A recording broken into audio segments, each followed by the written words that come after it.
ب 22 تشرين الثاني لبنان بتذكر استقلاله.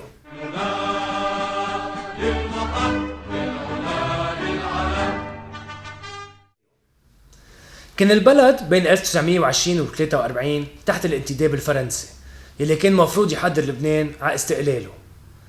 ب 10 تشرين الثاني 1943 بيتوقف رئيس الجمهورية بشار الخوري ورئيس الحكومة رياض الصلح والوزراء عادل عسيران، كميل شمعون، سليم تقلة والنائب عبد الحميد كرامة من قبل السلطات الفرنسية، لأنه هالحكومة وصلت إلى تغيير الدستور اللبناني وإلى إلغاء كل مادة كانت تتعلق بصلاحيات فرنسا في لبنان، وكله هيدا من دون اتفاق مع الفرنسوية. بيتم إطلاق سراحهم ب 22 تشرين من قلعة رشية بعد حركات شعبية ضغطت على الفرنسوية، وكمان مثل العادة بلبنان تدخل أجنبي من البريطانيين اللي كان هدفهم يخففوا من نفوذ فرنسا بالمنطقة.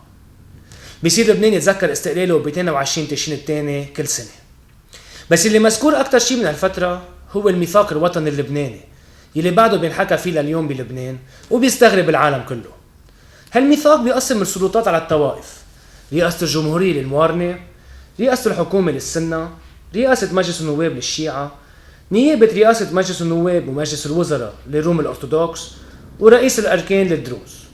وبنفس الوقت بيتخلوا المسيحية عن الحماية الغربية خاصة الفرنسية، وبيتخلوا المسلمين عن مطمح الوحدة العربية أو الوحدة مع سوريا، وبيصير لبنان دولة مستقلة عربية. هذا التقسيم الطائفي للسلطة منه جديد، وكان موجود من أيام العثمانيين ب 1840. بأول دستور لبناني ب 26 المادة 95 كانت كمان تقسم وظائف الدولة والوزارات طائفيا، بس ما كانت تحدد أي منصب لأي طائفة. مثلا شفنا رؤساء جمهورية غير موارنة، وب 32 شيخ الجسر كان سني ترشح الرئاسة كمان. تقسيم الطائفة كان بهدف بناء وتعزيز التمسك الاجتماعي بهالبلد الجديد، انه كل طائفة تحس بانتمائها لهالبلد بهول الحدود، وانه كل شخص بيتأمن له بطريقة موقع بهالدولة الجديدة.